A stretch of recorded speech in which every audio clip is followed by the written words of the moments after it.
For 16 years, from 1989 through 2004, Booknotes was C-SPAN's signature author interview program. Focusing exclusively on contemporary nonfiction, the Booknotes series created an unparalleled television forum for writers of history, biography, politics, and public and cultural affairs. The Booknotes format was simple: one author, one book, 1 hour. For a full hour every Sunday night, 52 weeks a year, nonfiction writers were asked to discuss their most recent work. Beyond the book's subject matter, authors were also queried about their research, their writing process, and their own lives and influences. The result is a body of televised interviews that serve as a lasting scholarly resource for authors, researchers, students, readers, and educators.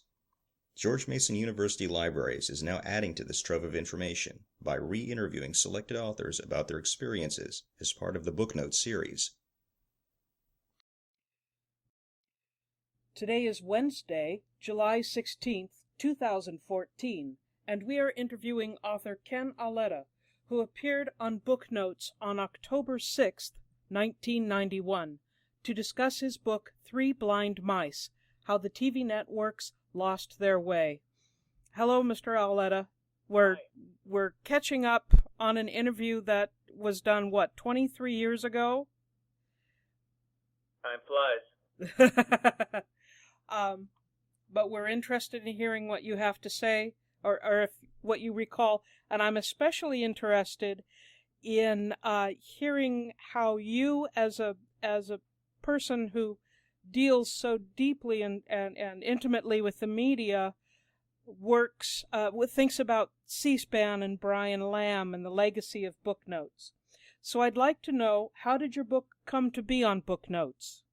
I'm not really sure.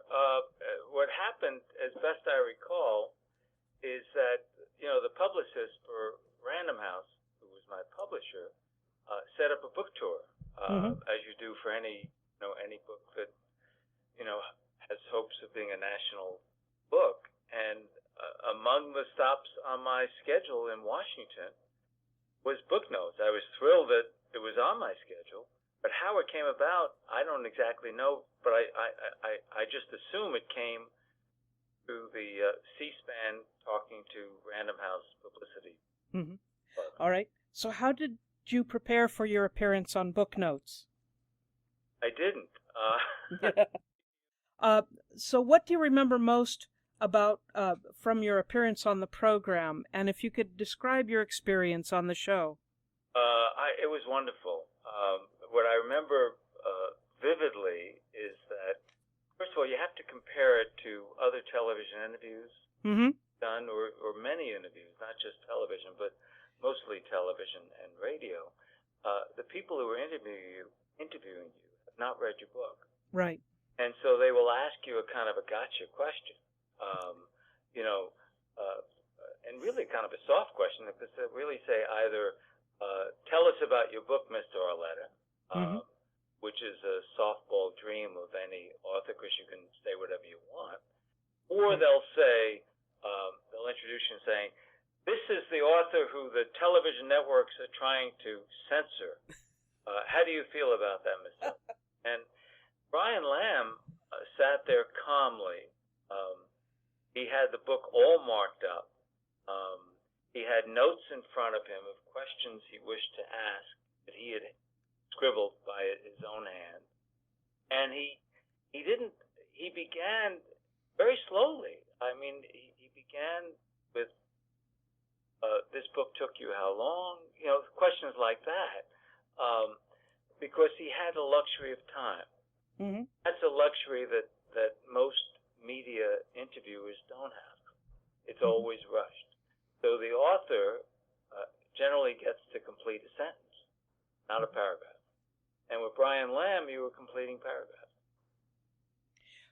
Well, judging by the extensive marginalia in the books, it appears Mr. Lamb read them thoroughly before the interviews. We have all the books here in our collection now, and they're marked up. I like to call them the librarian's nightmare. I understood. And do you find this to be normal for interviewers, to be that carefully read, and how does it change the interview experience? You don't. It's totally abnormal.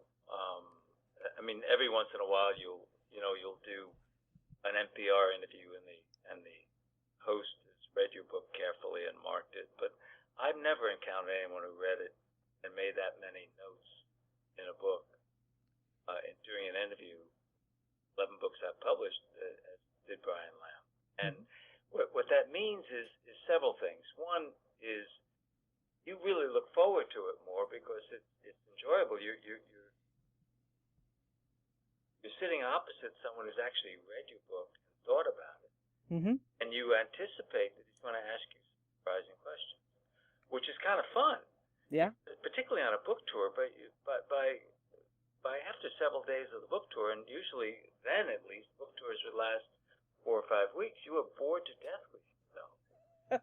Suddenly you're sitting across from this very agreeable gentleman, and he is a gentleman, who has actually done you the honor of reading your book and asking you questions, and they're questions not designed to trap you in embarrassment, but to draw out information the way a scholar would want, or hopefully a reporter would want to, and so you're kind of appreciative.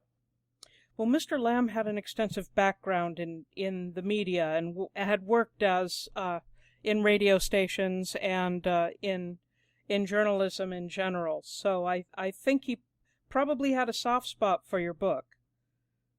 That may be, and I have a soft spot for him. I've dealt with him over the years, either through email contacts or I know I've interviewed him a couple times for pieces I've worked on. Including once a profile I did in the New Yorker of John Malone, I remember talking to Brian about. But he's just so we've had some contacts outside of the appearance on Three Blind Mice in '91. But yeah, he has an interest in it. Well, Mr. Lamb asked about an author's research and writing methods. Do you believe the reading public finds these details about the practice of writing interesting, and do you think other authors or publishers find them interesting? I think that a select audience, and that would include people who watch a program like this on C-SPAN, or people in the publishing or journalism business, do have an interest in that. I think the general public probably does not. But if you're treating your audience as intelligent people, then what you want to convey to them is a picture of an entire of not just what an author has written in his book, but how an author approaches writing that book and reporting that book. And I think Brian Lamb essentially sits at that desk or on that soft chair when he interviews you, and he assumes that his viewers are intelligent people. He doesn't talk down to them. And so he's trying to give them a whole picture, not a cartoon of the authors he's interviewing. Well, Mr. Lamb frequently asked his guests biographical questions. Did that surprise you? He actually asked you fewer biographical questions than most guests. And is this generally different from most author interviews you have experienced? Yeah, I mean, generally speaking, the interviews in television land are so quick. There's no time for that. Right. You're talking about a 2-minute interview, maybe, and so or 3 minutes, and so generally speaking, I'm not a celebrity, so they're not interested in my sex life, or who I'm having an affair with, and so generally speaking, you don't get many personal questions. You may get a question like, what do you think of this person, or what do you say to this critic, or something like that, but you don't get many personal questions. So Brian Lamb was looking to capture the entire person, meaning the author he's interviewing. And so he would ask personal questions, as well as questions about how you go about the task of gathering a book. Well, were you surprised by any of Mr. Lamb's questions? I was, and I've tried to remember what one of the questions was, but he did surprise me with a question. And I remember thinking at the time, I remember pausing. I didn't rush to answer because my mind was racing to think, well, what do I think about that? It was. I remember being really surprised by a really good question, but unfortunately, I don't remember what it was. But I was very admiring of it. And thinking, oh my God, I don't know what the answer is to that. I got to think. And I literally, my mind was racing while the camera was running. I came up with an answer, but I remember I didn't have a packaged answer.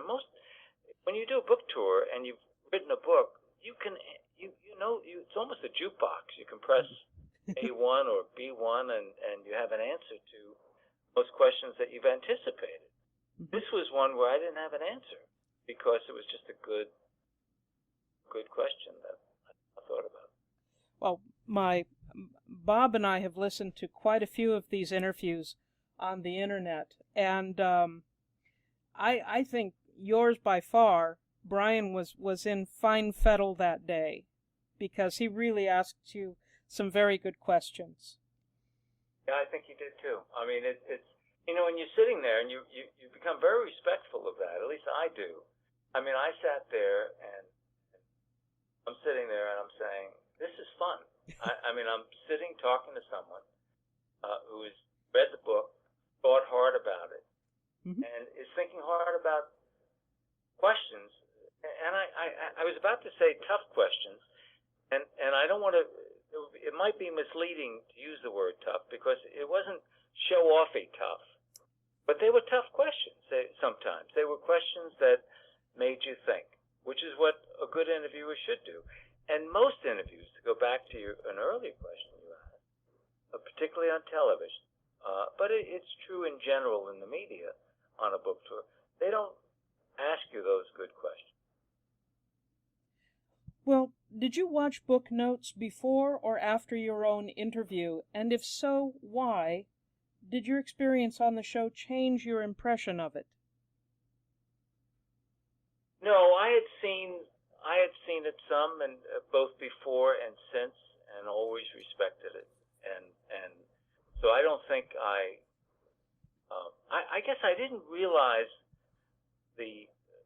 until I sat opposite Brian how thorough, and I actually saw the notes in his lap. I didn't realize how thorough he really was. I knew he was thorough, and I knew he was serious, and I knew he really was interested in probing the author.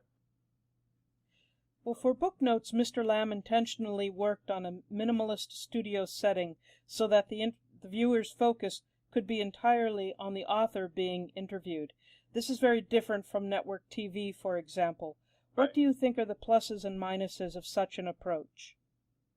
Well, I loved it. I don't know whether, I'm sure that approach would not work to gather a mass audience.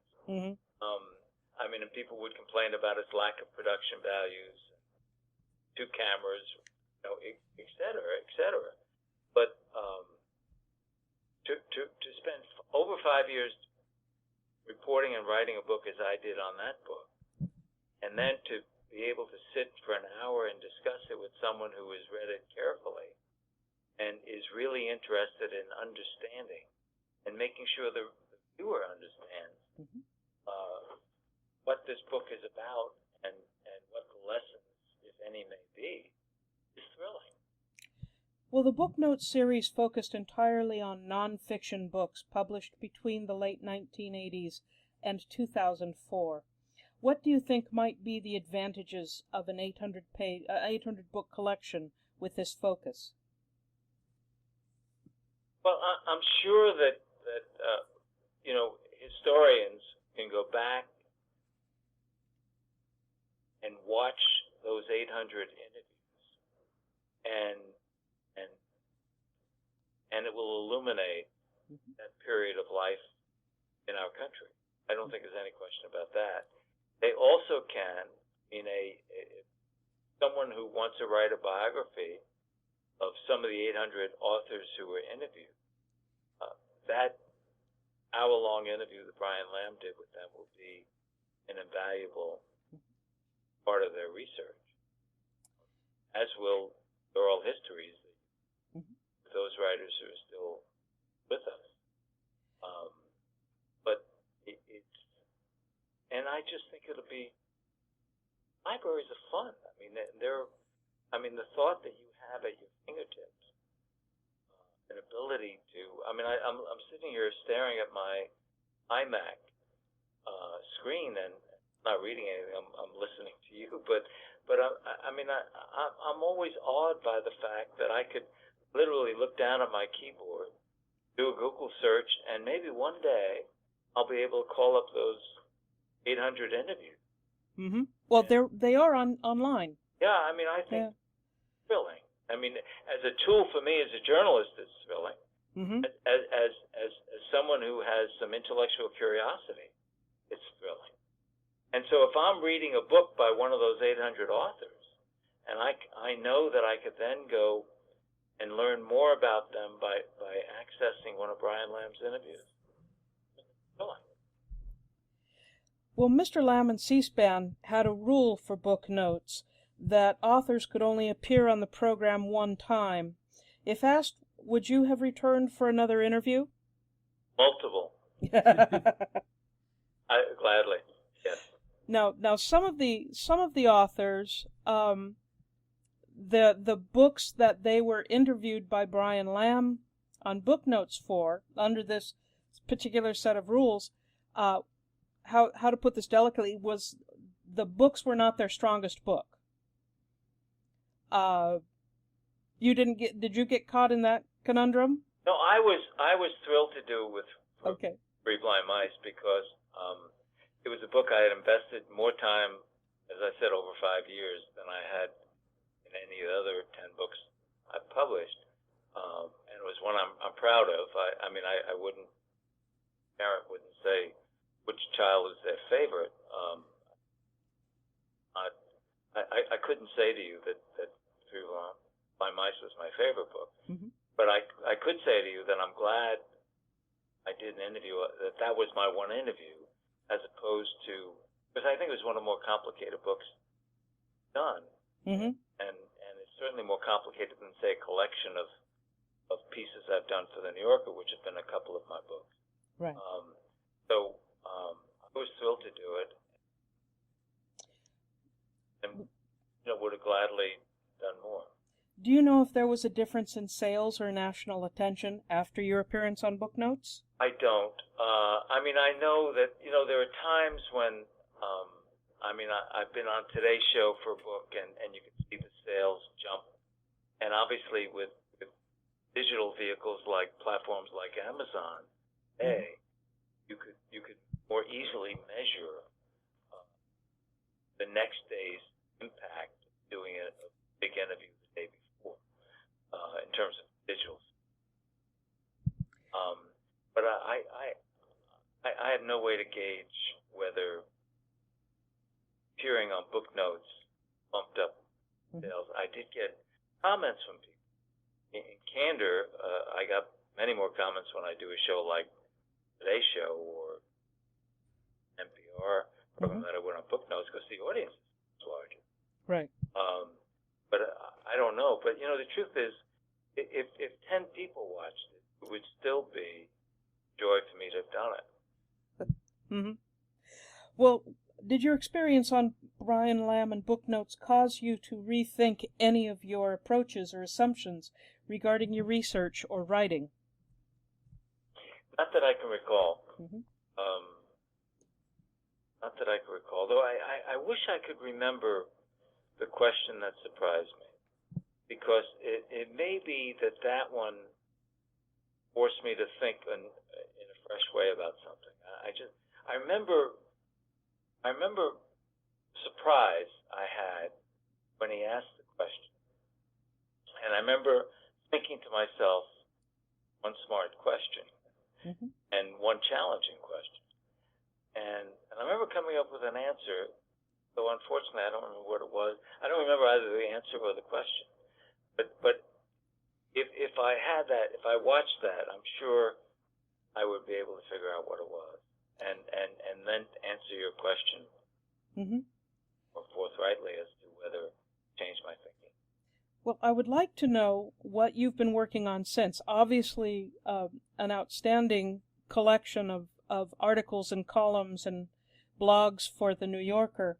But I would also like to know, Three Blind Mice was a look at a particular time in which the network televisions were going through a crisis.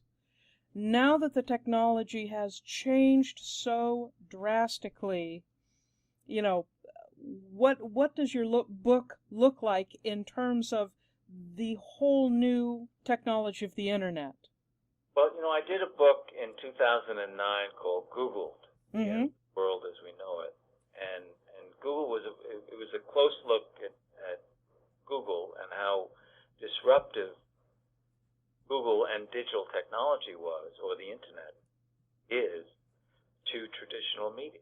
And in many respects, and I've likened it to this many times, the book I wrote in 1991, Three Blind Mice, was really a look at how a new technology, in that case cable, was disrupting traditional broadcast television. Three networks, which is why it's called Three Blind Mice, how the TV networks lost their way.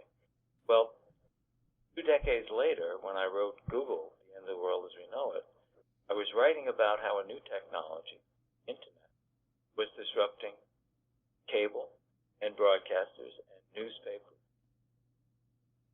telephone companies, and everyone else.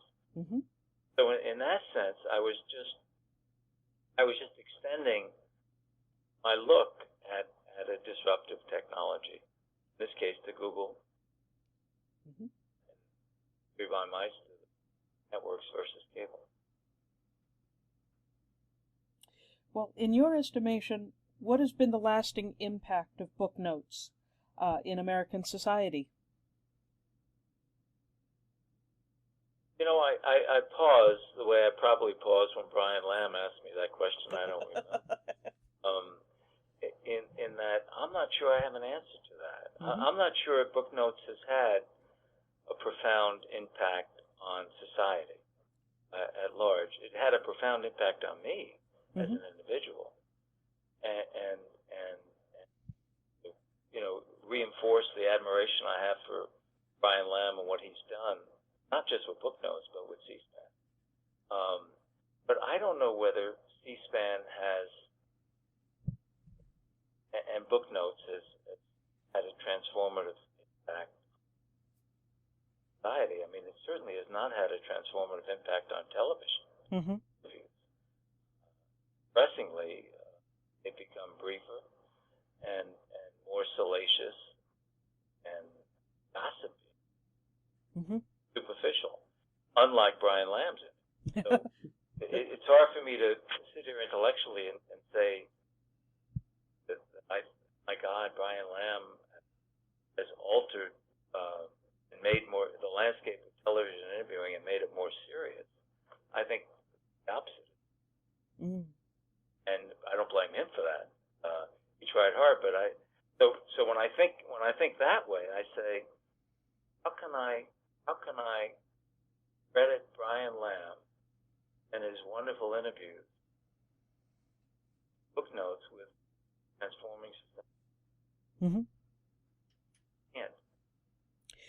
Well, I'm just wondering if, in fact, with the you point out in your book that the division of the networks, that at one time American society, 92% of us were looking at the same 3 channels, and now everything is completely different. And you point out in your book that that's going to change society drastically. I think it has. Yeah. We don't have common source information anymore. We trust those who give us information less, particularly journalism. seek out news sources that conform to our viewpoints, be it conservative Fox or liberal MSNBC, or some blog post, on newspaper, and it's so the Brian Lambs of this world and the C-SPAN I'm a desert, and it's one you want to go to, and because you think they had a secret water supply, and in the sense of being remarkable in what they do have a secret, but they're still a desert. They're not part of the larger shift that's taking place in the media world, which is often, not always, often depressing. What's not depressing is that what's great about the media world is that you've got so many more sources of information that you can access, including C-SPAN. What you've also got is more democracy. People can voice their opinions much more freely than they could have before. So there's both good and bad news. Yeah. Oh, but the good news, the lingering good news, is C-SPAN continues. The problem I have intellectually is that I know how small its audience is, and therefore, as valuable as it is, its impact is going to be limited by the size of its audience. Well, is there anything you would like to add regarding the Booknotes program, C-SPAN, or Brian Lamb? I think one of the things that a good journalist hopefully is armed with is a belief that what they do is a public service, calling, that their job in a democracy is to give readers or viewers or listeners the best information they can and as close to what they think the truth is as they can, so that people can make decisions in democracy. I think Brian Lamb has infused C-SPAN, because he founded it, and I think he set the culture with that public service sensibility, and that you watch the people who conduct interviews, C-SPAN, and how willing people of all shades of opinion are to appear on C-SPAN. And you realize that Brian Lamb has built a culture, a legacy that of public service, and what they do is a public calling, and they feel that, because he insisted, because he does, and that's a great tribute to him. I think I've come to the end of my scripted questions, and I think that's a lovely way to end this. So if I might formally say thank you very much, Mr. Auletta, for agreeing to do this oral history interview and for sharing your experiences on Booknotes. Thank you so much, sir.